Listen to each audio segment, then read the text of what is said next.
Well, we made it to Monday. Welcome in to the CHGO Bears Podcast. Adam Hoge, Mark Carman, and really pleased to be joined by Herb Howard in studio with us on a Bears What's up, Herb? awful Monday. Fire everybody.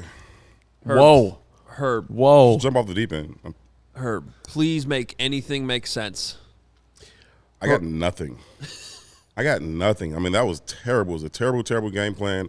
I know you just proposed something. I'll wait to let that digest and see if I agree about how terrible the game plan was. But it was really, really bad. I think they – like all week people were like, who are you picking? Who are you picking? I was like, I can't pick the Bears to beat the Packers. I just don't – not with any confidence. I don't know. It's PTSD. I just don't think they're going to do it. And so I think the Bears have some of that too. They play the Packers like – not to lose. I don't think they played that game to win. From the opening drive, I think they played not to lose. I've got some pointed questions that are going to just organically bring it out happen as the show moves along that I just don't feel like I could fire right now.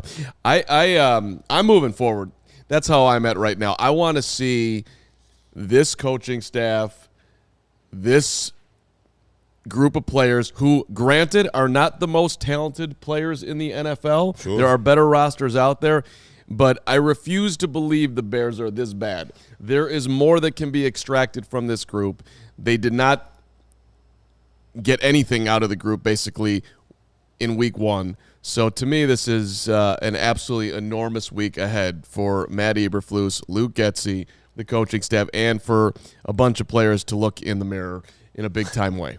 I'd like to know how much sleep Luke Getsy got last night. If you were cuddling with Getsy, you literally whoever I don't know what Getsy's situation is. He married? Does he have a girlfriend? I don't know anything about his personal life. But whoever, if there is something, family, if there is a significant other in the Getsy world, that person was getting conversation at 3 a.m, at 3:30, at 4, at 5. Just go sleep on the couch. Like, I'm not doing this with you all night. You're tossing and turning. You're seeing linebackers and D ends everywhere. I'm getting out of the bed. I'm going to the couch. All right, well, it's not a literal question, but thank you for diving into it. Listen, Where I was going with this was trying to watch the game again this morning, trying to figure out what the hell was the game plan, and I can't figure it out. Herb, it started on our pregame show yesterday. Mm-hmm. When we talked about this pregame, I was confused about the inactives to begin with. Yeah. Because I was very vocal. I thought Velus Jones would be active because I still thought he was your best kick returner. So I was like, all right, I can understand that they must have a good plan for Tyler Scott. Sure. They threw him the ball twice. Yeah. It was like right at the beginning of the game and then on the last play of the game. And apparently that's why he was active. But then the other one, then I was like, but I never thought in any world that Velus and EQ would be inactive. And then you see the game plan, and they can't block out wide. Oh. And I'm like, why is EQ I'm just saying that's where it started for me. Like, I was already scratching my head before kickoff at some of the decisions that were made. And then you see the game play out, and they're in 11 personnel the entire game. We talked all this stuff about, 2 tight ends and what they're going to be able to do in 12, and you never saw it.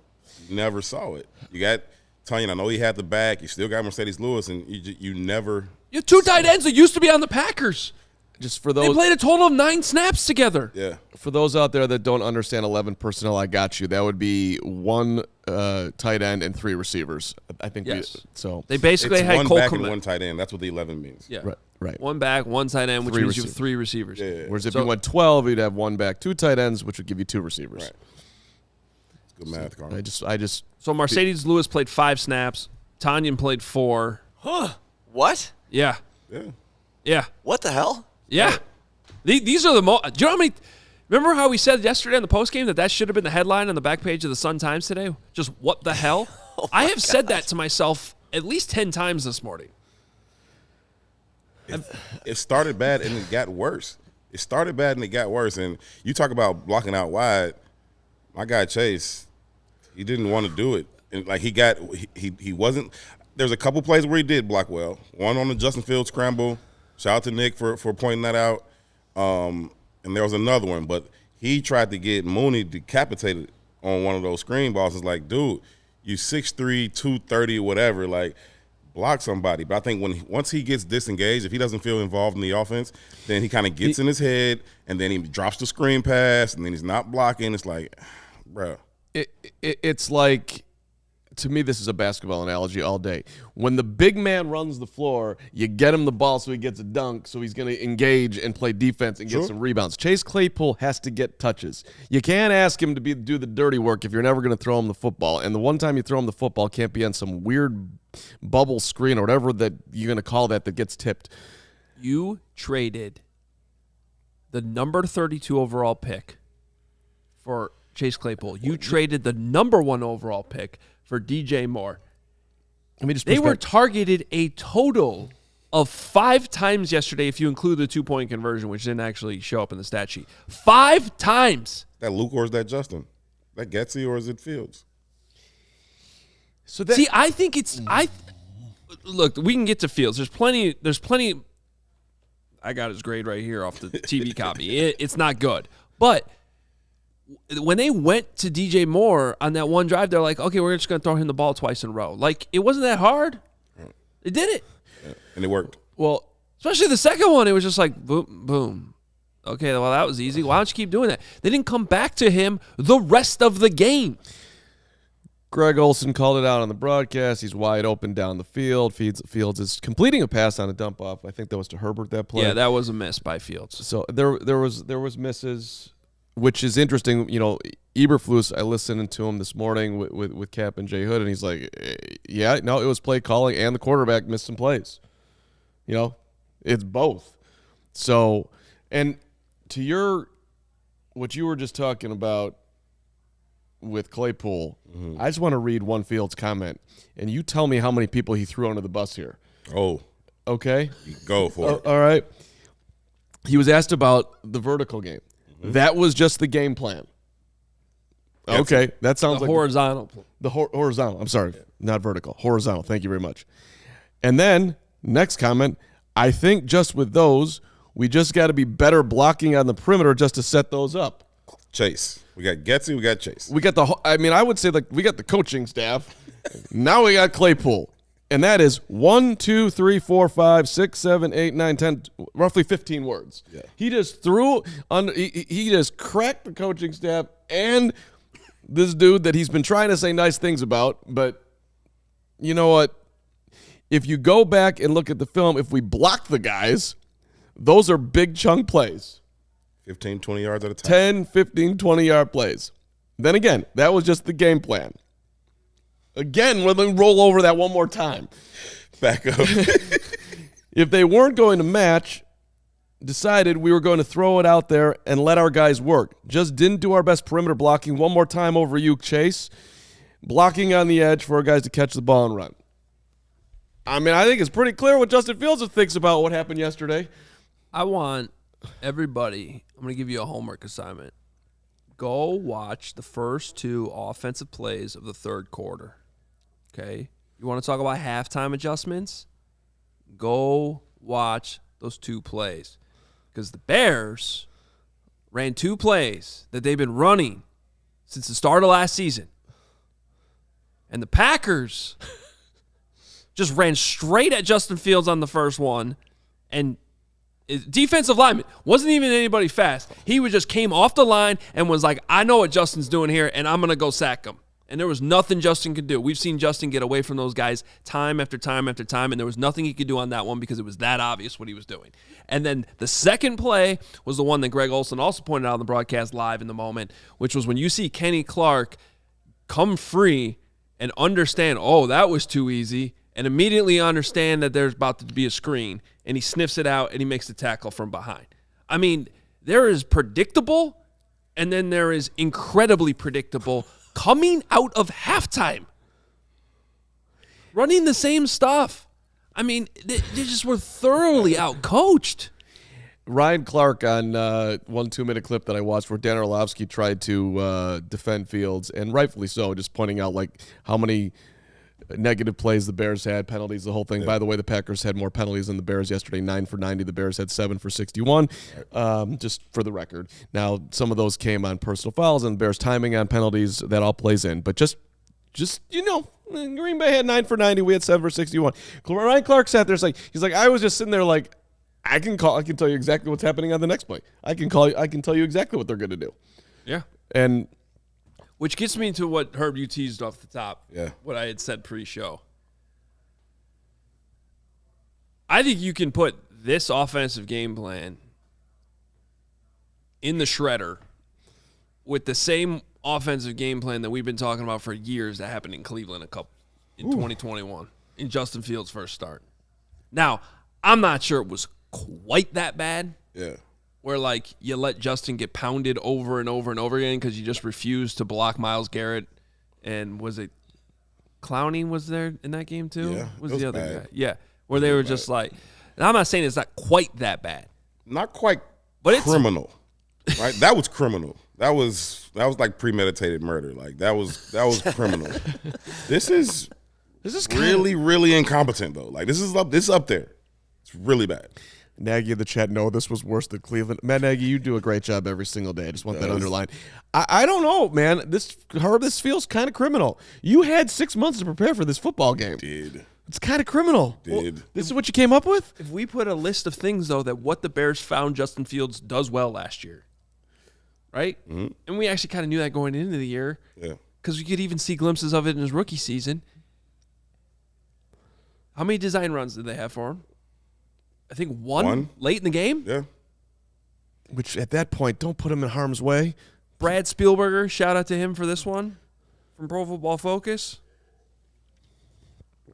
52 dropbacks. 40 of them were straight dropbacks. Mm-hmm. 40. Mm-hmm. And when you move the pocket, you had some success. That's when he found Mooney down the right side. Right. This is not hard, that part of it. And that's what I'm hoping to see this week. RPO City, baby. This is what he does. This is who he is. Period. End of story. Let him be who he is. If you're going to say he's our guy, then act like it and let him be who he is. Let him do what he does best because he's a weapon, right? His legs are one of the best weapons in the National Football League. Exactly. Use it. Exactly. I thought you were going to say on the team, like in the entire league, Justin Fields' legs are one of the very best weapons. Right. And we all want to see those legs in design situations, not when he's running for his life. Right. It's hard to it's easier to get smacked that way, but if it's designed, you can have a little bit more control of where he's going, when he's getting down, when he's getting out of bounds, those types of things. Utilize those things, but I just don't think that listen, I really think that they play that game not to lose it, and you can't play that way. You got to play the game to win. From that opening drive, it was bad. They moved the ball out to the 40-yard line. Then you're sitting there, you're at 3rd and 1. Cool. You decided that before 3rd down, you decided this is 4-down territory. I don't even disagree with you. I understand that. You want to set the tone for the game. You want to, instill some confidence in your offense. You want to go out there and score in your opening drive of the season. I'm all in on going for it. But if you know you're going for it on 4th down, why are we running 2 sneaks? Why are we going tight end sneak, then quarterback sneak, right? 3rd down, you should have a conventional run. Whatever your best run was. Thank you. Go with your best run. Whatever you feel best about on your card sheet, go with that. And then if they stuff it, then you can come back to quarterback sneak on 4th. But to do it back-to-back was crazy. To me, that's an offensive coordinator saying, I'm afraid that if I pull this ball off the line of scrimmage and try to hand it off, we might lose 3 yards instead of gaining 1. Which is interesting because before you started talking, I wanted just to underline, until further notice, and maybe this will change, the Bears' offensive line stinks. Stinks right now. Yeah. Lucas Patrick is not ready to play center. Cody Whitehair is injured and is getting old. Nate Davis, I have no idea what's going on, but it ain't good. Darnell Wright's a rookie, and yesterday, I don't think he will, but yesterday, Braxton Jones went backwards. Your O-line stinks until further notice, so get Justin Fields on the move. Now, to your back-end point there about handing the ball off, maybe that's why he did it, but I still think it's very obvious. Who is your best weapon in a short yardage situation? Roschon. Roschon Johnson, I don't want to go too far, but he is. I would call him an elite option in the NFL right now on short yards. That dude is a straight lunatic. He will. He'll run through that wall for real. Right. If you lined up 3 walls and a Corvette and a big time Jeep, he'd try to run through it. That's his mentality. He trucked that dude so bad. Right. He trucked that dude so bad. The dude got up and tackled him after the play. Like he was so mad. Like, you can't just run over me like that. He got up and tackled him after the play. Like, dude, you can't do that. That's 15 yards. When I get the All-22, I'll post it on Twitter. There's one of Justin's scrambles where Roshan makes the block in the backfield and then stays with the guy 15 yards downfield. And even after Justin was down, he gave him another shot. Yeah. Like, he's got that dog. He does. And do you know how many fantasy points he ended up with yesterday? 17.5. Really? As the third running back. That's right. He got the touchdown. Yeah. No. Listen, I was the last person to jump on the Roshan Johnson train. I was like, I don't understand what you guys are doing. I don't know why it's going so fast. Like, slow down. But I'm on it. I'm on it. I'm on it. I got the last seat on it, but I'm on it. I'm on it. You guys were all right. I was too slow on that. It's only standing room on that train now. Yeah. Oh boy. The guy that he trucked is number 20. Jonathan. Here, I'll pull it up. I wrote about him, and I still don't remember the name. It was so bad. Like, he trucked 20 him. is Rudy Ford, the safety. That's who he trucked. Jonathan Rudy Ford. That's who he is. Yes. He trucked him real bad and then kept going. And then dude got up after he was tackled and tackled him again just to prove to himself that he could do it. Well, he's going to be fun to watch. He is. 23 is going to be fun to watch. I feel bad for any Bears fans. If you came here today for answers, we just don't have them. I wish I did. But let's see. We got a $10 super chat here. The Shumac 27. What the hell happened to the offense that worked last year? 90% of pass plays were straight dropbacks. No QB run game. Maybe one rollout. Use Justin's legs. It is the attribute that makes him special. Yep. I mean, I don't know what to say. It's like they convinced themselves that they turned Justin Fields into a pocket passer in the offseason. And, like, when I was being accused of being a little critical of Justin during training camp, it wasn't that I didn't think he was not good. It was that I was just still a little skeptical of exactly that. Right. Like, I didn't necessarily see that progress. And so now they're around them all, they know what all the plays are. It's their job to evaluate all that. And if they felt like they could come out and beat the Packers. They were wrong. Obviously they were wrong. They were wrong. If I was Ryan Poles, I would have a heart-to-heart with the Flus today and say, look, man,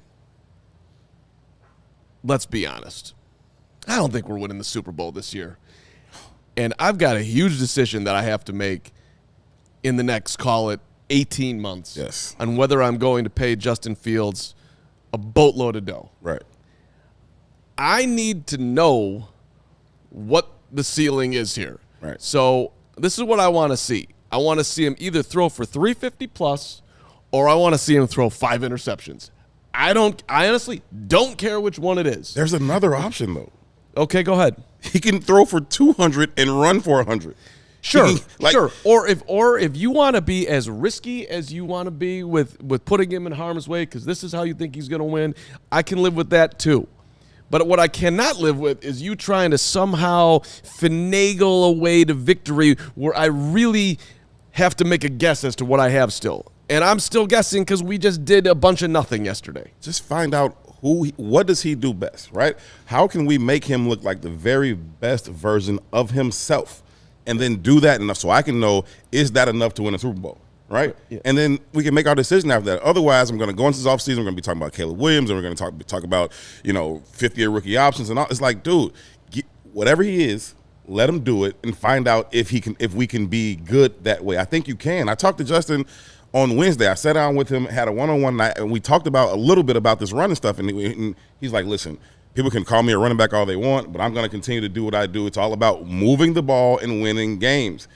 And then they come out with this game plan. It's like, yo, now y'all trying to prove somebody wrong. You don't have to prove nobody wrong. You can just be you. And when he said that to me, I was like, that makes a lot of sense. Like, but it's not what I saw on Sunday. $20 super chat here from Isaac Siegel. Greatly appreciate it. Isaac, as a Fields lover, I have to admit I don't think Justin will ever be in the Josh Allen, Jalen Hurts, Patrick Mahomes class. If he was and made that jump, we would see him overcome the horrific O. If he is, then this team is worse than we thought. And then Chris Pagero, $20. What's up, guys? I am on the drive of shame back to Texas after watching that disaster at Soldier Field. Good for you, man. We need play action. We need the quarterback runs. It's like the coaching staff has forgot what JF1 is good at. It's despicable. They don't deserve you, Chris. They don't deserve you driving across country for that. That is freaking awesome. Yep. As somebody who made the drive to Austin multiple times, it is a commitment doing that thing. Good for you, Chris. Legit. Okay. Yeah. I listen, Good talk. Listen, I gotta just say this, and I think maybe we've already said it, but Fields has to be better. And period. They're open dudes. Darnell Mooney's running right across the field. He doesn't see him. He's taking a sack. DJ Moore was open. DJ Moore's wide open on the sail route. He should have hit him. It's not. It wasn't hard. Like, you know, but he's the throws in the fourth quarter. I know it's basically garbage time, but he's throwing them 3 feet over everyone's head. Yeah. And a couple of those guys took shots. I missed it yesterday in the game. Darnell Mooney got his head taken off at the end of the game. Is he okay? I don't know. He didn't come back in. It was on the last drive. Yeah, no. He tried to come. He tried to, like, he got up and he was like, ugh. And then he started walking back towards the huddle and he turned around like, nah, that's not it. I'm not okay. Yeah, he's probably like, I'm not doing this anymore. For what? I'm in a contract year. I'm not taking another high pass on a wide receiver screen. And by the way, Cole Kmet missed his block on that play. Look at the two Packers closing in on him. They knew what was coming. Like, I'm not even mad at Cole for not making the block. They knew what was coming. Too much yesterday. All right, quick timeout. Got to tell you about Ray Chevrolet. Are you in the market for a new or used vehicle? If you are, we have some great news for you because Ray Chevy in Fox Lake is with us here on the CHGO team. And we were telling you about this before. They have this pledge called the Ray Price Promise. It's a guarantee that the price you see online is the price you pay when you go into the dealership. We found that in many cases, other dealers will raise the price on you when you come into the dealership. They ask you things like, are you a recent college grad? Are you active in the military? Are you a farmer? And in many cases, that answer is no. And so that's when the dealers will be like, oh, well, you don't qualify for that price that you saw online. They raise it on you. And at Ray, that's just not how they do it. It's not the case. The price you see online is the price you pay at Ray with no add-ons to the price ever. In fact, Ray will do everything possible to find additional savings for you, which may make the price lower than you see online. And as one of the top-selling dealers in the Midwest, you'll always be able to shop one of Chicagoland's largest inventories. Save big at Ray Chevy because they now have over 100 Chevy Trax models available, starting at $21,495. And now through September 30th, all buyers can qualify for 0% financing, make 0 payments until 2024, plus put no money down. And best of all, pay 0 hidden fees with the Ray Price Promise. Visit Ray Chevrolet in Fox Lake or raychevrolet.com. Serving the community since 1963. Find new roads. Find those new roads, and when you're sitting in that new vehicle, you're going to look even better if you have your Shady Rays on. Take on the sun with gear built to last. Our friends with Shady Rays have you covered. For the weather that is coming straight ahead, beautiful fall, winter, the whole thing, you want to be in your premium polarized shades at an affordable price. Shady Rays, the most insane protection plan of all of eyewear.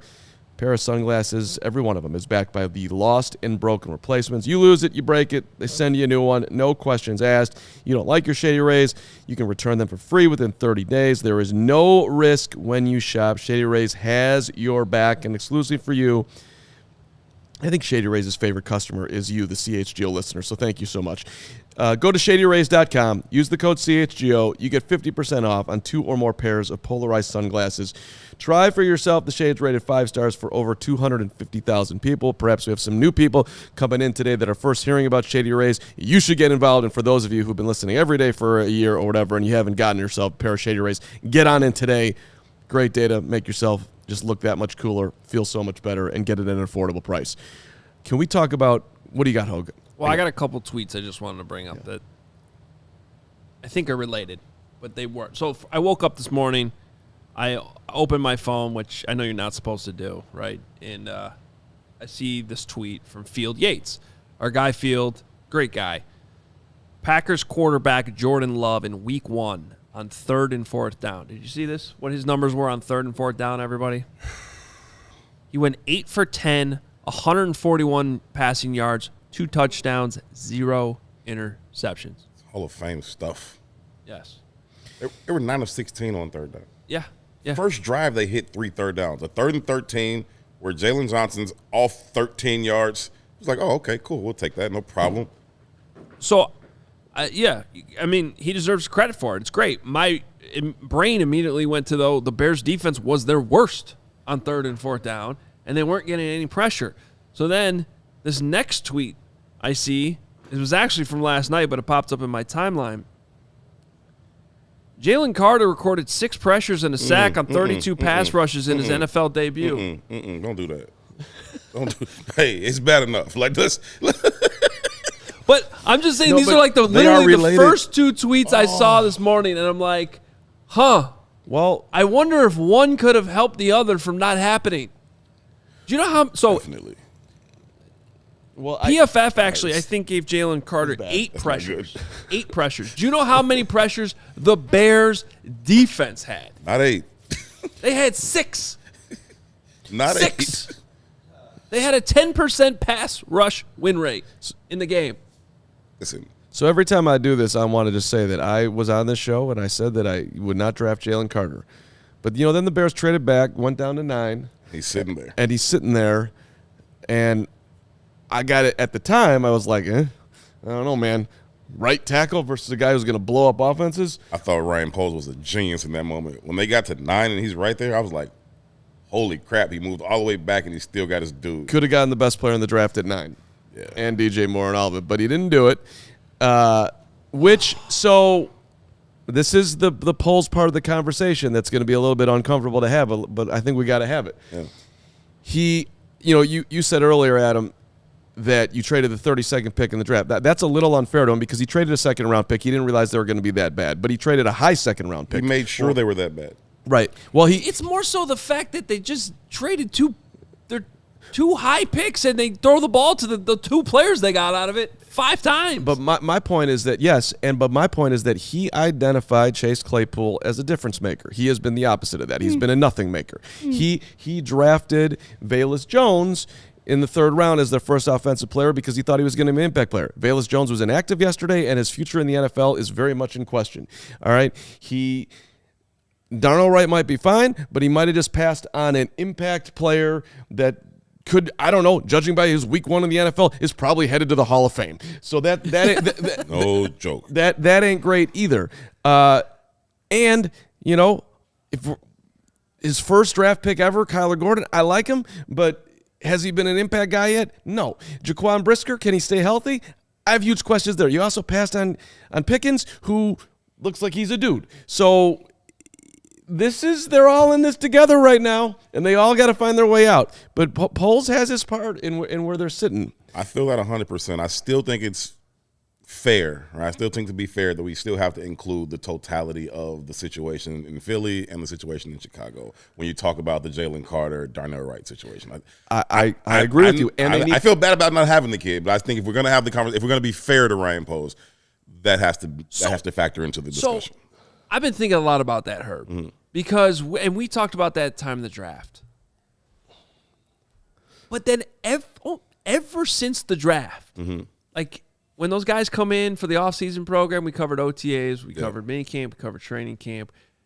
We have been talking up all these veterans. Tremaine Edmonds. Truth. right? All these guys that they brought in here. Marcus Walker. So what is it? They've been talking up their culture Yeah. and how many leaders there are on this team. Strong locker room. Strong locker room. Everyone fits in. Yeah. So if that's truly a reason why you didn't draft the kid, because One of those things is a lie, right? it doesn't add up. And what does it say about your culture that you don't trust your culture enough to bring a guy like that in yet? No, that's very, very true. I don't disagree. And they talked about all those guys, Billings and all those guys, and they're being such great mentors for Javon and for Zach and all of that. Like, they couldn't have done the same thing for him. And how bad is a person is he? I mean, we know he had the terrible night out, right? But that's who hasn't gone speeding down a car. It just ended tragically for him and his friends that night. But to me, the worst thing was how he showed up to pro day. Yeah, that was not good. That was worse than the night out. Like, I mean, all due respect to the loss of life, but his inability to compartmentalize and still train and be ready to do your job was more so a concern for me than some kids having a terrible night out. Well, and me rewinding it back, like the night out was obviously just an absolute tragedy, and he's gonna have to live with that for the rest of his life. But and that's got to be some level of guilt or whatever that I can't. Fortunately for me, I can't relate to. But my point was, like, afterwards, he just kind of tried to hide from it, which bothered me. So it's like, what else is underneath the rock here that you're trying to hide from? Legit. But and so I actually sort of gave him a pass on showing up out of shape because he had so much going on that, like, I can't train right now. My life is in shambles right now. One of my friends just died, 2 of them, that and I was involved in it, and I was hiding under a rock because I didn't want anybody to even think about me. You know what, though? Like, But they had traded back, so it wasn't like you were taking the first overall pick with him. You were at 9. Right, you were taking it at 9. It was a you got DJ Moore. You have a next year's first round pick. It was a safer gamble. And at the end of the day, the Eagles traded up for him. The Eagles. This isn't the Dallas Cowboys taking a flyer on or wanting Johnny Manziel. I realize the Browns drafted him. Let me back up. This isn't the Browns drafting Johnny Manziel after everything you know, and then you hear that the Cowboys also wanted him too, right? Like, this is the Eagles. You're trading. This is Howie Roseman, the best general manager right now in football, being like, oh, he fell all the way back. Yeah, we want to go. We'll give you a 4th round pick. That's how bad we want him. We just want to make sure we can get him. Like, so clearly, because none of us here, probably not even all the teams at some point, they were still taking a risk, right? They were guessing a little bit. No one really knows all the facts. But, like, the moment I saw the Eagles, we're like, oh, wow, that's going to work out. Yeah, he's probably going to the Hall of Fame. Yeah, shout out We're to comfortable with it. Yeah. Like, if the Browns had come up and taken him, I would have been like, okay. And we talk about the Bears doing their homework. Like, how we do our homework and we make sure we bring in the right guys. Who did the homework on Nate Davis? Is that working out? Because he's got a lot of stuff seemingly going on, and I won't speak too much to it because I don't know what it is, but it's kept you off the field a lot. And his history was of somebody that did not like to practice and only liked to play. That is, as the coaching staff and the GM, that's like, were you guys together on this one? It doesn't add up. We showed up on Wednesday, and he's just not there, and then he's just standing on the sideline and laughing and chuckling with Flus. I was like, what's going on? And then the next day, the coach says that's the only practice he's missed because of a personal reason.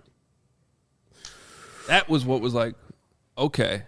And by the way, you know if you have a problem if my dad sent in a $5 super chat saying he's comparing this to the White Sox losing to the Orioles in 1983. Because let me tell you something about my dad. There's nothing that causes him more pain than thinking about that series. Who's the dude that got caught in the rundown? Jerry Dubzybski? Sure. I think I had that right. I should know that, but that's how you know this is bad.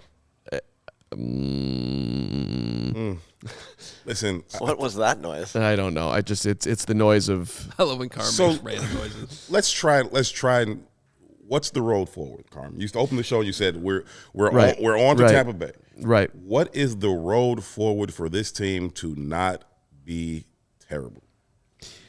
So I don't know about that particular road, but I do know on the road that I would go down is a road. If I'm Luke Getsy, I'd have an honest sit down with the Flus. Because Tampa beat the Vikings yesterday. Yeah, I don't. And we're not going to Kansas City and beating Mahomes.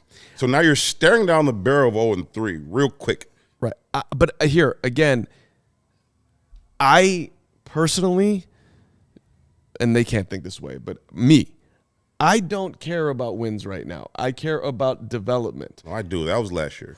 Well, no, but okay, but they're not there yet. They're just they're not. I just want to see Justin Fields have a big day. Period. Then once I see that, then we can start talking about wins. So if I totally disagree with you. Why? This is as big of a must-win as there is in Week 2. You got Kansas City in Week 3. I agree. You're 0-3 then.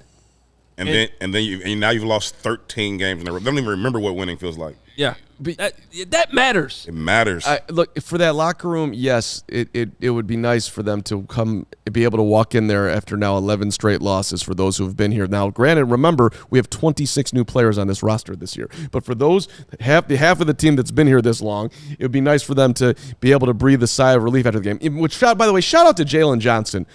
Jalen Johnson, did you talk to him yesterday?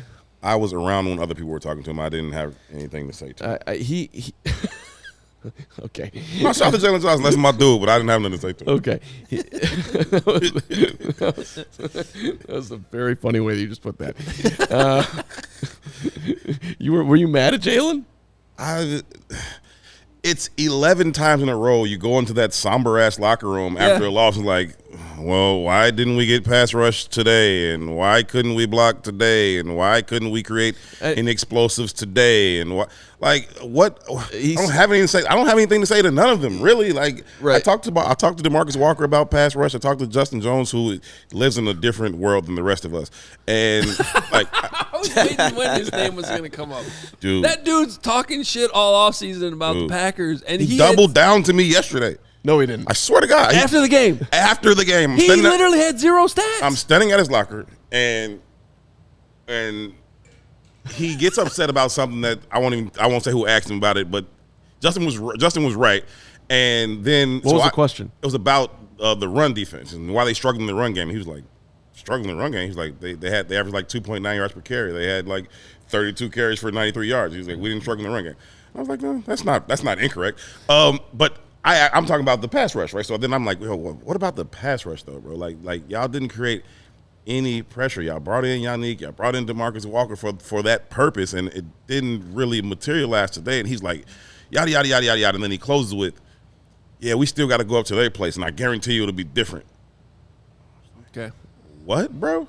Like, I've been, like, ever since he said that stuff about Aaron Rodgers, when A-Rod first went to the Jets, and he's like, oh, I'm pissed he went to the Jets. I wish he was still here so we could beat him. Sir, you had an opportunity twice. You didn't sniff the man.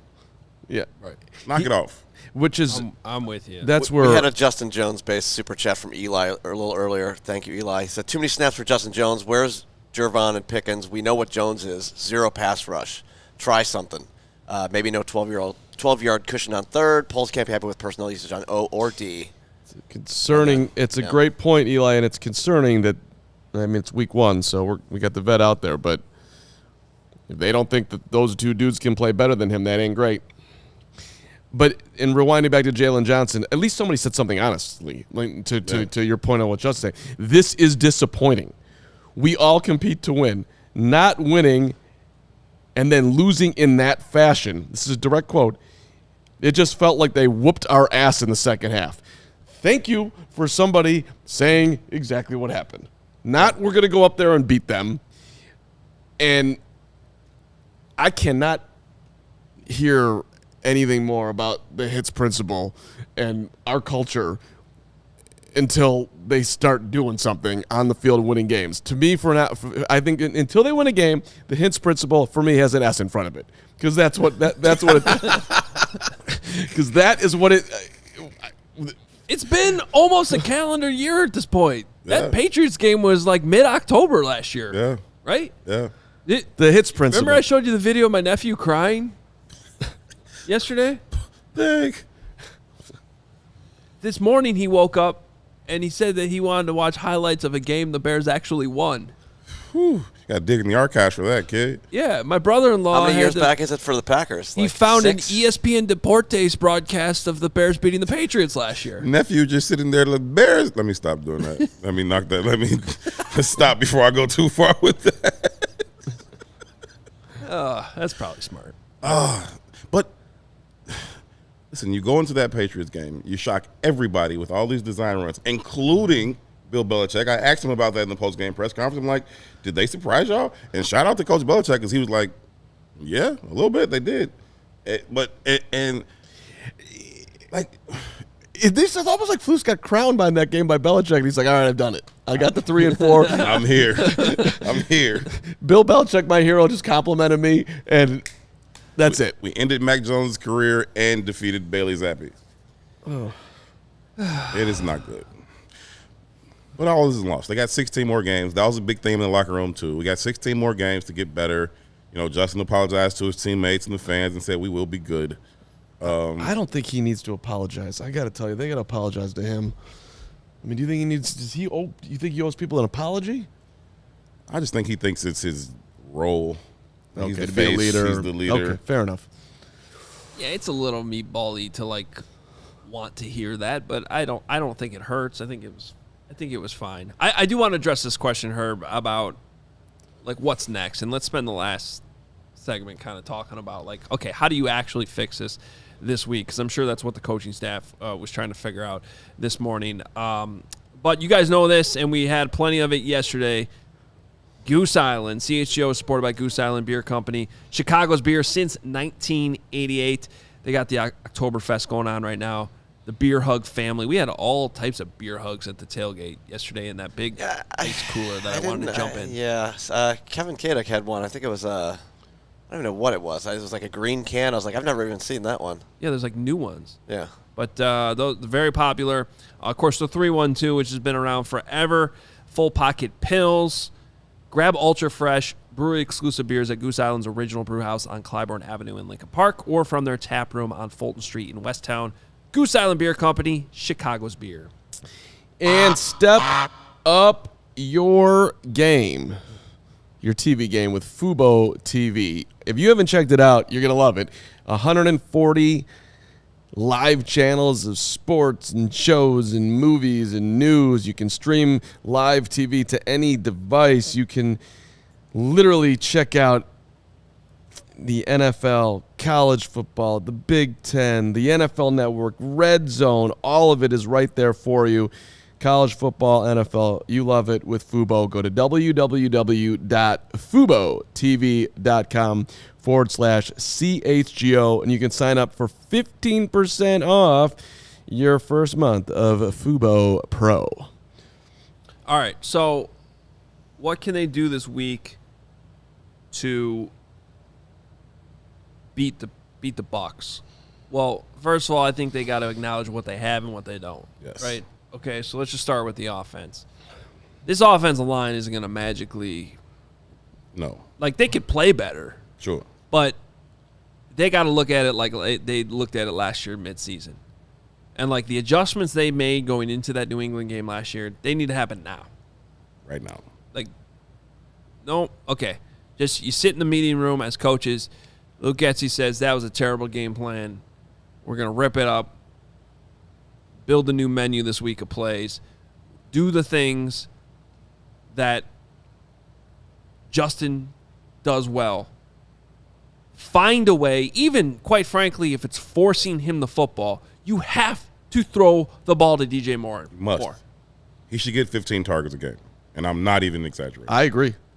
And I spent all the training camp, by the way, saying, can you at least throw the ball to somebody else? Because literally every play was going to him. And now I'm like, just don't stop throwing to him until you get that thing going. There was a play where I saw it this morning where he was matched up on a linebacker was on him in the slot, and he ran a 5-yard out.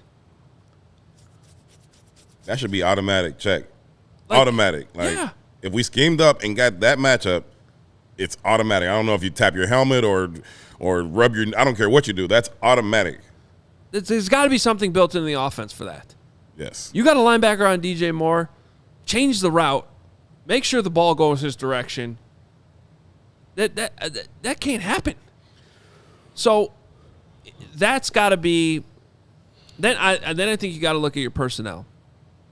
You can like Tyler Scott, but does it make sense to have him active when he's not a better kick returner than Velus. He's not. He's not a better kick returner. If you're bringing the ball out of the end zone, Velus should be the guy. And also, if you're running this weird horizontal gimmicky stuff, isn't that what Velus is supposed to be here for? Get him the ball in space and let him use his speed and his thickness to run after the catch. That's all he's good for. So if you don't want him running routes and trying to track deep balls, cool, no problem. Tyler Scott's better at that. But if you aren't doing that, then let Velus do the few things that he does quite well. Yeah. I'm not saying you have to have EQ active, because I would rather get away from some of the screen horizontal stuff. But if you are going to keep that stuff in, then you should probably have him active as well. He does those things very well.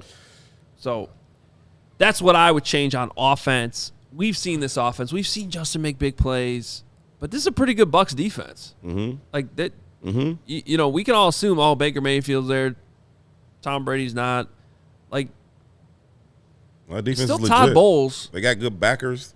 All right, he's gonna come up with a good game plan. Yeah, they're gonna blitz the hell out of you. They're gonna come after you. Our defense, like, can they get better? Coach Williams, DC, he's got to do better. He's got to do better. I understand you want to get home with 4. Got it. Every DC in America wants to get home with 4. But you aren't getting home with 4. You still have to get home, though. So can you dial up something? Can you send one of those fast athletic linebackers you got? Can you send Kyler off the edge? Can you walk Jaquan down into, like, can we do something to give them a different look? We aren't getting home with 4, so we're just going to keep sitting back in this cover 2 shell, drop 7, and let Jordan Love sit in the pocket and pat the ball all day long. You stop the run on 1st and 2nd down, but then he's sitting back there on 3rd and 13 just taking what he wants. I think that's a fantastic call, and I like Alan Williams a lot. Yeah, great guy. He is a great guy. Yes. Respectful dude that you would want, I don't know, raising your children. Very thoughtful. But his personality is pretty conservative, and his play calling is mirroring that. Dude, you got to start drinking or something. Let your wild side out. Something, man. They are not good enough to get home, as you're pointing out. Let's whatever. I don't care if you send 7. Let's do something where a quarterback looks like he's fearing for his life for at least a couple plays a game. If we're talking about how good we think the secondary is, we like the secondary, right? Then let them show how good they can be. You're playing to them like they the ones need help. Those dudes in the front need help. So let those dudes play some man-to-man every now and then, play some cover 3, whatever you're going to do, let them dudes work, because you got to send some guys to help the front 4. So Eric Forsell here, $5 super chat. I am done with the hits principle and Getsy. Stop treating grown men like 5-year-olds. Hate to say it, but Flus looks like an absolute bust of a hire. Let me ask you this, Herb. This is one of my pointed questions. Real quick to respond to that. I think it's a little too soon to say that. We did see this coaching staff. So if the question is how do they adjust, can they adjust, the only thing I think we can hold on to is hope, is that they did adjust last year. We saw that. It was more so on offense than defense. I think Alan Williams has to show a little bit more of a willingness, but we kind of knew when they hired Flus what this defense was going to be. Yeah, they didn't sack the quarterback a lot. They're relatively vanilla. You want to pair it with an offense that can actually move the football, and they're just not doing. But like, you can't give up 31 points to the Packers in week 1. Like, it wasn't good enough. It was terrible on 3rd down. 0 pressure, which is very concerning considering we talked about that all offseason. Which I apologize. I apologize if I'm not going to be able to let the Jalen Carter thing go. But right now I can't let it go. I just can't let it go. Probably going to get worse, too. I cannot let it go. It's the when we talked to Josh Lucas on Hoge and Johns a few weeks ago, he said it. It's supply and demand. It is so hard to find a 3 technique like that. Yeah. There's like 4 of them in the entire league. Yeah. And it's the engine of the defense. When I say that, I'm quoting the head coach. Yeah. Yeah. He said that. Yeah. Right. That's what I can't get over with that. You need tackles. I get it. You got to protect Justin Fields. I get it. Offensive tackles are always a work in progress. People in the comments have brought up Darnell Wright and how he didn't play well yesterday. I agree with you. Maybe I'm giving him a little bit of a pass because he's a rookie. They always take time. Sure. Like, look at Sewell in Detroit right now. Like, he's starting to finally look like that dude. Mm-hmm. But it took a while. It's going to take – I still have high hopes for Darnell Wright. This is not about Darnell Wright. No. And it's unfair a little bit to Darnell Wright. I get it. But it's just so much harder to find a dominant 3 technique that can – it's exactly what this defense needs. It was right needs. there for you. That exactly it was right there for you. Could have made the difference you needed on 3rd down yesterday in this game. Yes. They wreck games. They can take over games. And I haven't seen every snap of the Eagles game yesterday, so maybe I'm going a little overboard. But it sure seems like the conversation and the PFF stats and what everyone's quoting this morning is that Jalen Carter looked like that dude yesterday. And and apparently he's been looking that way all summer. Yes. I was going to say, it's literally been every day. Oh, Carter was great today in training camp. Carter was oh, God. What were you about to ask me, Carter? Sorry. So that was good. That was no. That was fantastic. Good job. We're gonna do that every week. We're gonna do it. We're gonna do a Jalen Carter check-in every week. And I'm gonna lose my mind every week. So I was watching one of their 3 sacks, 2 forced fumbles. Yeah. 5 TFLs. This is gonna be a decade thing too. All right. Okay. I watched some of the 1920 Bears videos, right? They put out. They do a great job with those. I like them. And they're showing Flus in front of the team, and he's talking about the hits principle. Mm-hmm. And then they show the team, and the team is asleep. Now I get it. It's a meeting. It's a long training camp. I'm not trying to say that. I'm not saying they're quitting on the coach. I'm not saying that. But I am asking you. Mm-hmm. Do you think they like him? Do you think they respect him? What's your take on the relationship that right now the Matty, and I'm not asking in any way, shape, or form for a coaching change, no matter the answer. It's way too early for that. Mm-hmm. I am sitting here believing that they're going to get this thing going in the right direction, or at least hoping for it. But I want to know, do you think right now that they respect, like, or whatever else for Matt Eberflus? If you had to guess at it, your best opinion. Yes, I do. Right now, my problem with his coaching staff isn't Monday through Saturday. It's Sunday. I think these guys buy into all the stuff. I'm sure they're sick of hearing it and trying to, but I do think they do it because I think the coaches hold them accountable to it. I think they show it every day. That's a loaf. You're not getting out of the stack. You're not doing it. Like, I think they buy into it because I don't think the coaches give them a choice. So good on them for that. But I think we saw it last year. That team sucked. They didn't have any talent, but they fought their asses off. They competed to the end of every single game. That's fair. And I think to that point, this is what makes me mad about the coaches. Last year, it made sense to coach games not to lose, right? We don't have the talent to even go crazy, so let's just try to keep this thing close and see if we can steal it late. No problem. Now you have more talent. Stop coaching that way, right? You've already established the culture. They've bought into it. They're going to run to the ball. They're going to swipe at it. They're going to play with, intensity and hustle and the ball and, smart, right? So I get that, right? But now you have some talent. You can actually play to win. You don't have to play the game not to lose anymore. So long answer, but yes, I think they've bought in. But now the coaches have to say, okay, they've bought into what we want to do, and we got some horses now. Let's go ahead and play ball. And by the way, somebody that does a team meeting every week and has kids asleep. Yeah. And they're always going to look like they're bored. Yeah. Right. Even in the NFL. I get it. That part doesn't worry me. I agree with her. I think they like this coaching staff. But I do think that these are crucial times. And this is why, again, I said this earlier in the show, I think it's a big game against the Bucs. You have to find a way to win a game eventually. Remember the whole, Danny Parkins fighting with Dan Wiederer last year over the value of learning to win versus tanking? That was fine last year. They do actually need to learn how to win a game. It's been 11 months. This is a different season. And they have too much talent on this roster right now. You already have the Panthers pick, so if you want to tank, just root against the Panthers every week, okay? Yeah.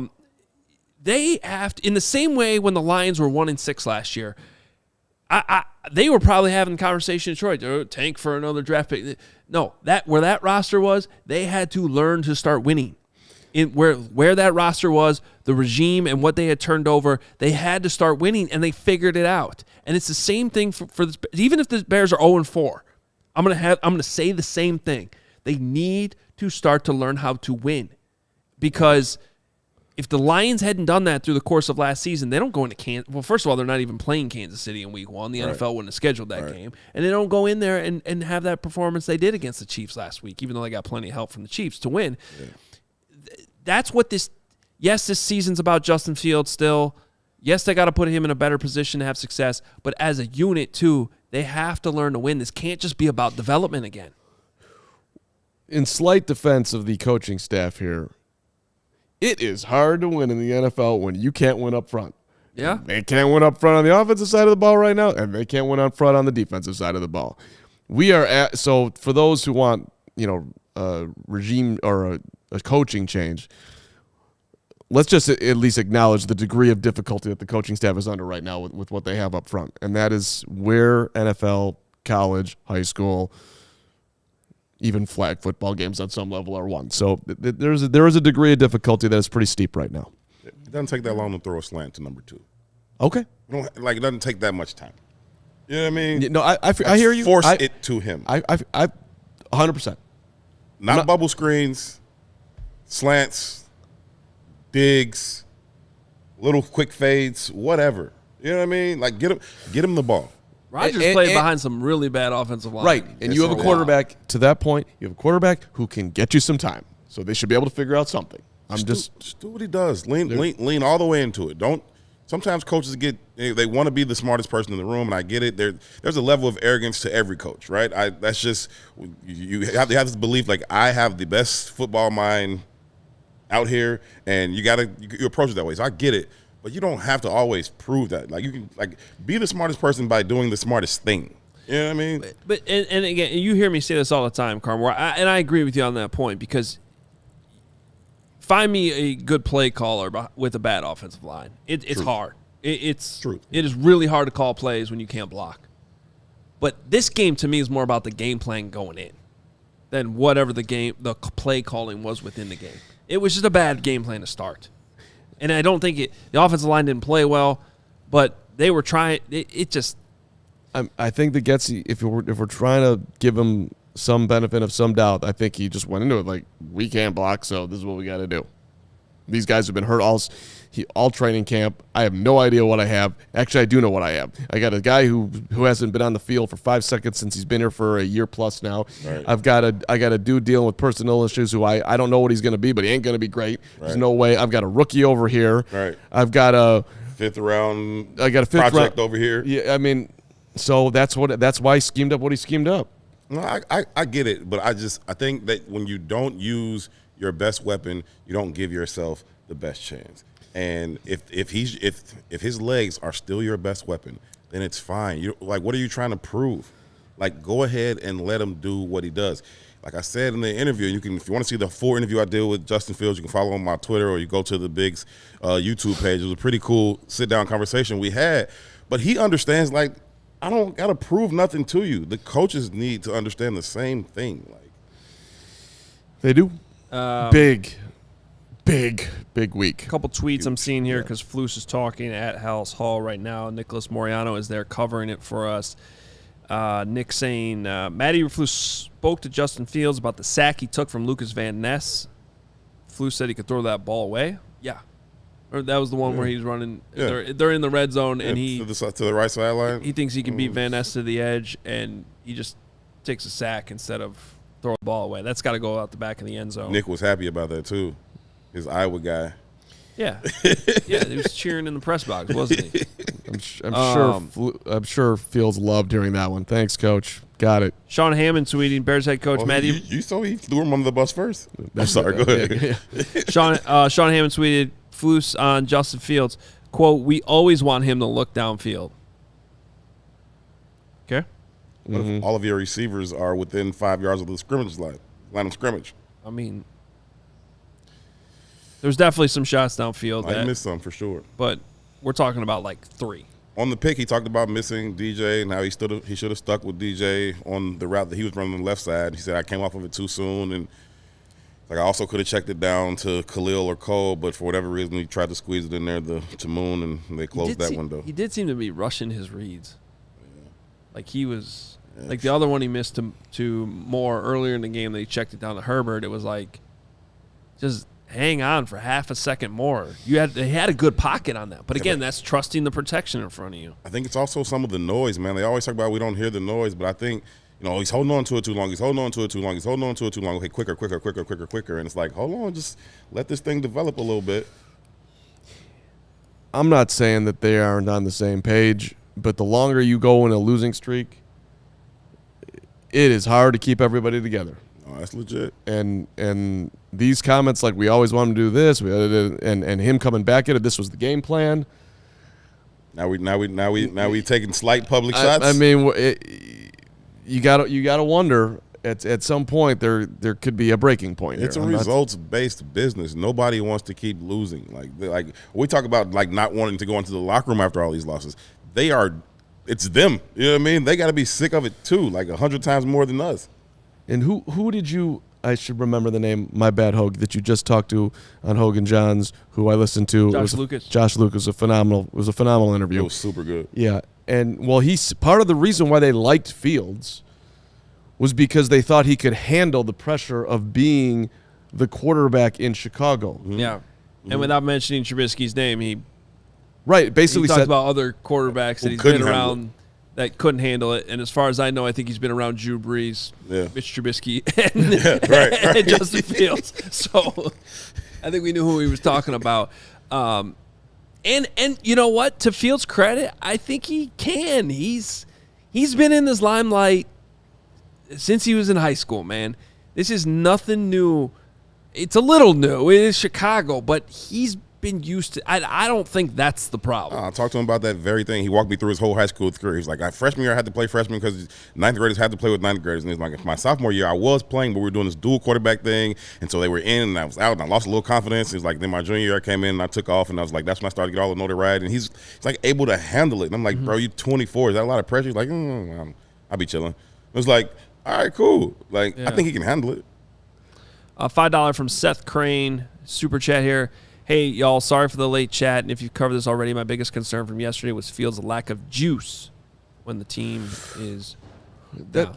I've said this before about him. It's, first of all, football is a very emotional game, and when you're losing, when things are not going well, your sideline is going to be quiet, and we as coaches can scream all we want. Let's go sideline, let's go. Right. It's just like until something good happens, it's hard to get up. And I've said this about Fields in the past, which is another reason why they got to get back to letting him run the ball. I'm not saying 20 times a game, but how many times you see Fields break off a big run? I'm not even talking about 50 yards. I'm talking about like 15, and 20. It energizes everybody. He slides. He gets the first down signal. You feel that juice. You feel that swag. He is a player. Swag's the right word for me. Mm-hmm. When Justin Fields is feeling the swag, and that swagger comes out for him, he starts to get in a rhythm. And it just never happened yesterday. At no point in that game did you feel like all of a sudden that special Justin Fields 60-yard play was going to happen. No. It was just dead. No. DJ Moore, to that point, we were more than prepared. They just out-willed us today. That's the best way I can put it. It's definitely a wake-up call. I mean, that's like a comment that a dude should be making after you won the Super Bowl and just kind of resting on your laurels, right? As a captain, by the way, too. They out-willed us. Super chat from Patrick, $5. He says, I feel like his energy was sapped after a few bad plays. Confidence killers. You could hear it in his voice when he called for the snap. That's a good microphone. Yeah. That's a bold take, Patrick, but I like it. If you can sense it, I'm not going to stop you. Do we have other super chats to get to?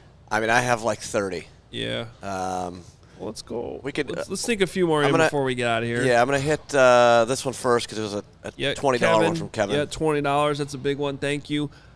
He says, how about that one play where they came out with trips to the left with all tight ends and Blasingame, the fullback, I felt that was another weird play call that was predictable. That's a fine play when you're up by 10. I gotta go back and look at that one, Kevin. But yeah, all tight. So would they have all 3 tight ends on the field for one play? Maybe. Did they? I don't know. It's an interesting formation though. I can't. The play doesn't jump out in my mind right now. I'll have to know what the result of the play was to kind of what they actually tried to do on the play. That quarterback draw was bad too, though. Like they tried to run that one quarterback draw. Yeah, late. It went nowhere. Yeah. Have you guys looked at the line, Bears-Bucks next week? 2.5 point underdogs, right? 3. Now 3. So Is that it's the continuing to go. So yesterday after the game, it was the Bears had started. The opening line before the season was Bears favored by 1.5. By the end of the game yesterday, the Bucks were favored by 1.5. Of course, they beat the Vikings yesterday, so that helps. Now it's all the way to 3. Baker Mayfield threw for 173 yards. It ain't like he was lighting it up. Rashad White was their leading running back. He had 39 yards. Yeah, that offense isn't crazy. And I feel like you should be able to dial some stuff up. That was another reason I was disappointed in Coach Williams. Like, you got an inexperienced quarterback. I know he's been in the league for 3 years, but he's inexperienced. You should be able to disguise some things. You should be able to trick him a little bit, show some pressures, drop into some zones, show some zones, bring some pressures. You did nothing to confuse that kid. You made it easy for him. $10 from Drew Black. If this is the offense they want to run, then why hold onto Fields? If he can't do what the team wants, then draft the quarterback you want in April. It's all backwards. Make it make sense, please. I think that's what Carm was getting to. Like, you got to find out who he is, what his ceiling is, and either do it or don't. Chris Wood, basically the same thing. Last night we could probably count on one hand how many forward passes there were. If they don't think Justin can be at least a decent QB, why didn't we draft a QB instead of wasting a season? It's one of many things that doesn't add up, right? It just I I think they do like Justin, or otherwise they would have drafted a QB. Honeymoon phase is over. Things are starting to come into focus a little bit. These decisions are starting to have some at least early returns on them, and I can't say that they're all positive. Nobody nailed it more than Hoge saying if they lose to the Packers, the honeymoon will be over. I did not realize it was going to be this level of a crash. Oh, it's bad. Man, I felt it. Yeah. You called this one, buddy. Nailed it.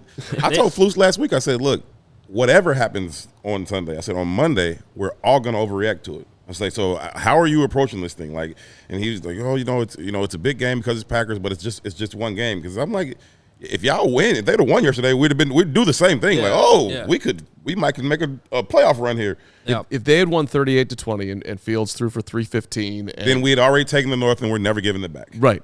But here's the thing, 100%. I think there is some truth to the idea that we are probably overreacting to what this team could still be this season. Sure. Like, but I don't think we are doing that. Like, and I was very clear about this on the postgame yesterday. This was about this game. Right. What this game meant. Right. This was not. It would have been different even if you were just playing the Lions or the Vikings. This was the Packers. Certainly would have been different if you're playing like the Houston Texans or something. Yeah. Who cares? Yeah. Okay.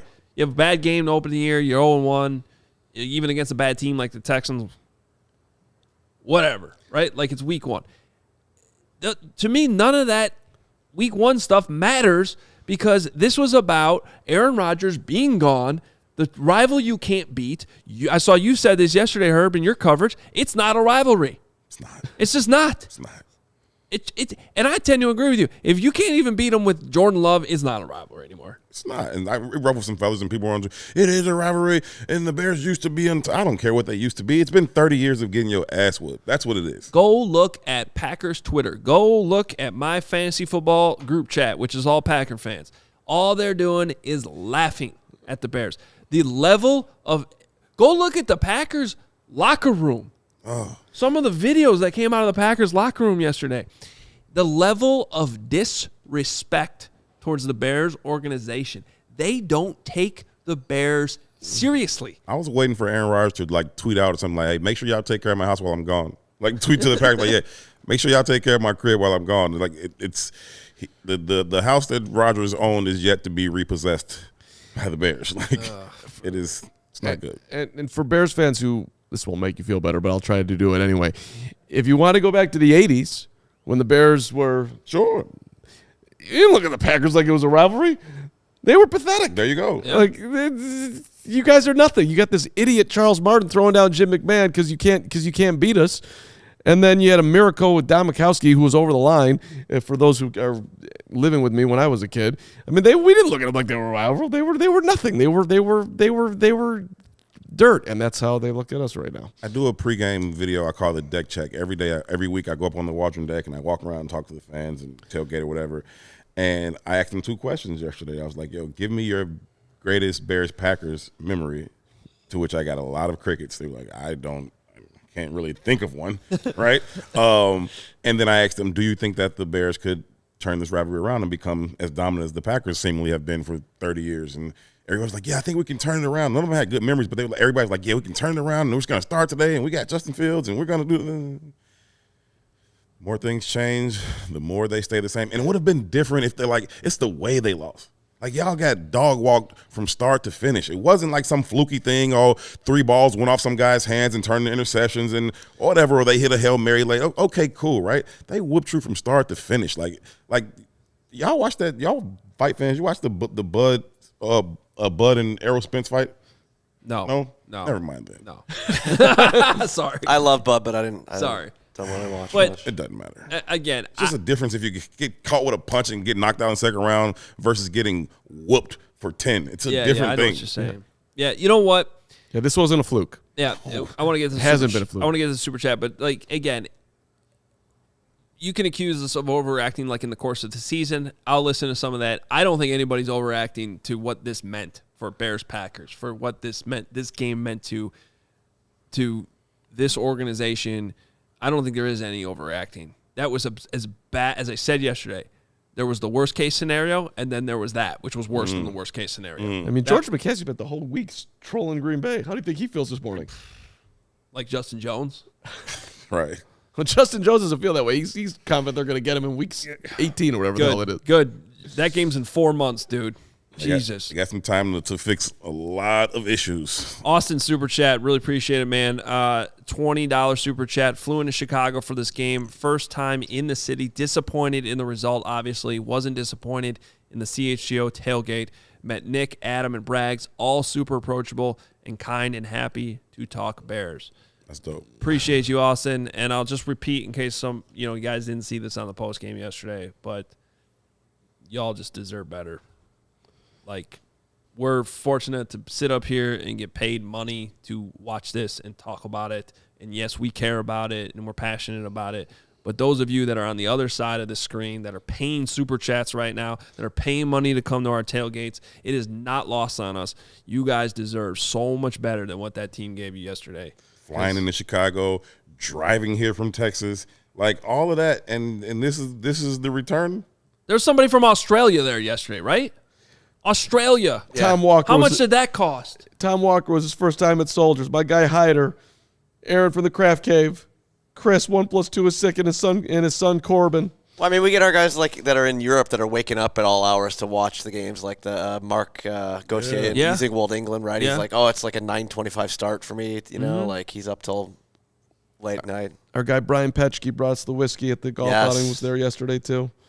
Yeah. Austin, I'm sorry I didn't get to see you. I don't know how I didn't, but I guess I didn't. It's not cool, and everybody's frustrated. They had the homecoming, and all the alumni were there. And I actually, like, late last night, I didn't leave Soldier Field till like 10 o'clock, and then I got a call to come over to the hotel downtown, and it's Bernard Berrien and Tommy Harris, and a lot of those old guys were just sitting there, just having a couple drinks and talking, and they were all pissed. Like, dude, that was terrible. Like, I didn't have to fly in for that, and it was like there was this and there was that, and they were all just super pissed, and everybody was mad, and people were coming over and talking to them, and everybody was like, the fans were all mad, and like, it was like the entire city, the entire state of Bears fandom is.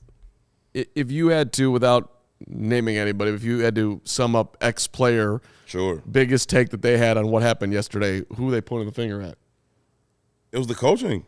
Okay. They were all talking about coaching. They think that Justin Fields is good. That was the consensus. Like, there was a couple questions about him, but they think he's really good. They like DJ Moore, but the scheme, the game plan, like Hoge is talking about, they were all like, what were they doing? And Tommy Harris left in the third quarter like, I'm done. This is foolishness. I can go do something else.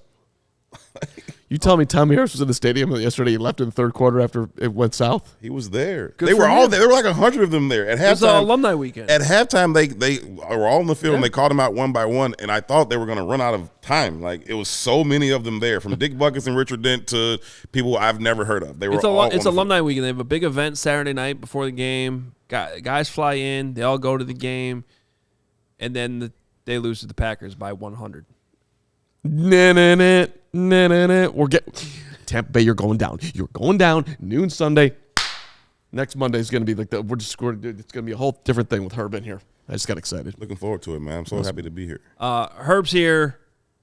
I don't know if he is going to be here next week. Don't you travel? Oh, that's right. Yeah. I'll be in Tampa, and as of now, I don't have a flight that gets back early enough. Yeah. I'm trying to get that flip, but So the plan is to have Herb here a lot on Mondays. There's going to be something because he's traveling to the games, and there might be some exceptions. But regardless, we're really excited to have you here, man. Me too, man. Always love your insight. Your interview with Justin last week was great.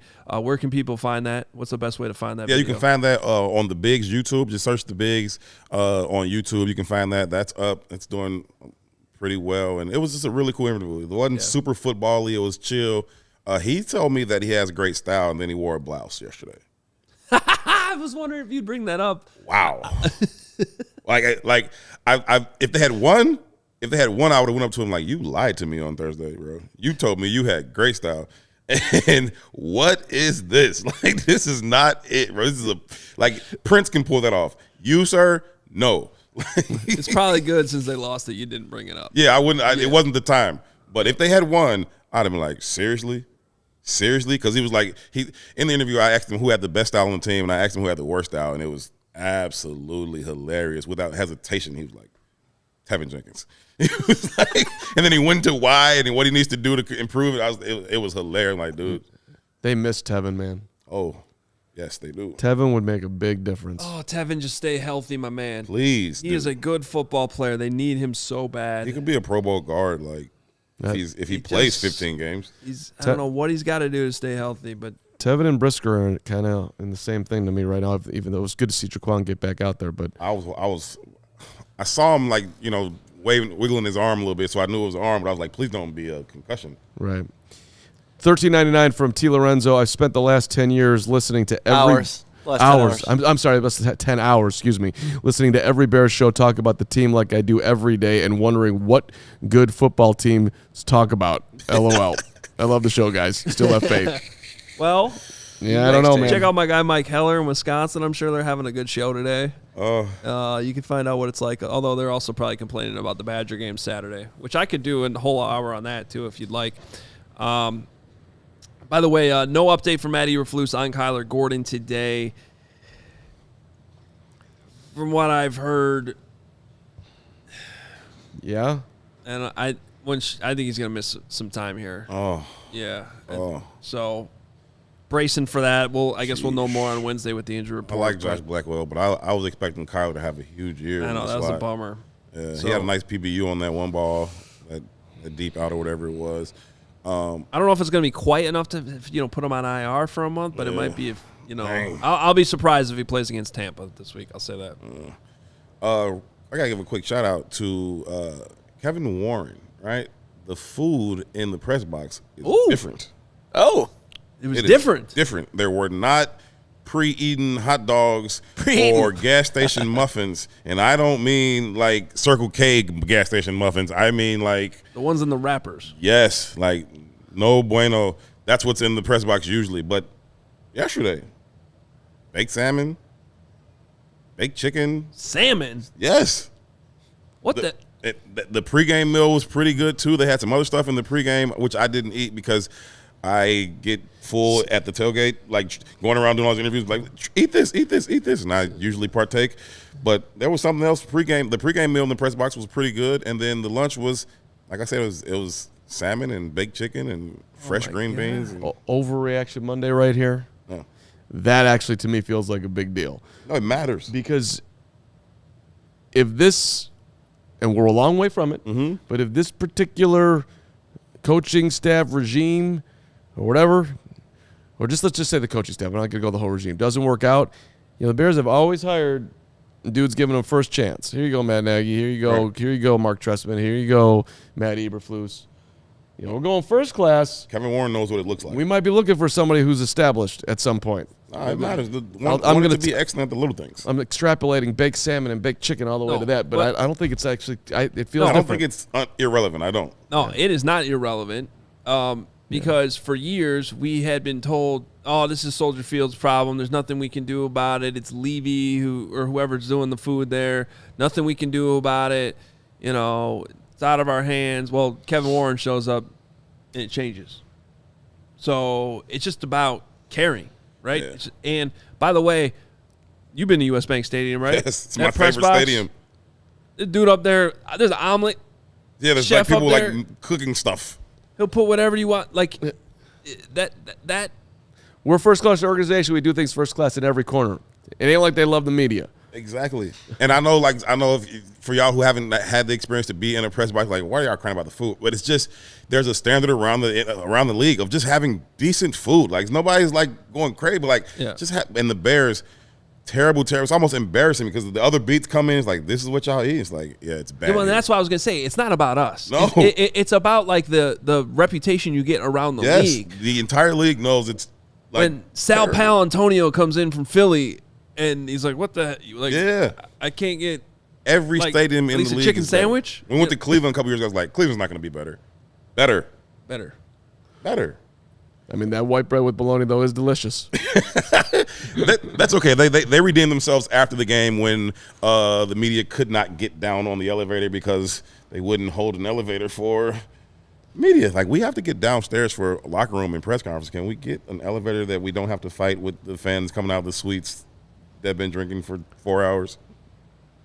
I mean, I can't have Herb going down the stairs. I can't have Nicholas Moriano sweating. He's got to look fresh when he gets down there. And the layout of the stadium doesn't even allow it. You can't take the stairs down from A level to the ground level. No, you can't do that. It's like There's probably some way, you have but to pop out. it would be like a maze. You have and to it would pop take out on 30 the minutes. suite on like one of the other levels and then swing around. It's weird. Go through the concourse, Yeah. fight through the fans, find the weird door on the left. Yes. That goes down a weird hallway. When you and see- ends up downstairs where that one bathroom is for. See, I know how to do that at Ryan Field. I don't have that Soldier Field knowledge. You can see the stairs that go down there. They're in the same stairwell, but you can't cross over. Like it's weird. It's what a stadium. Get a new stadium. Okay.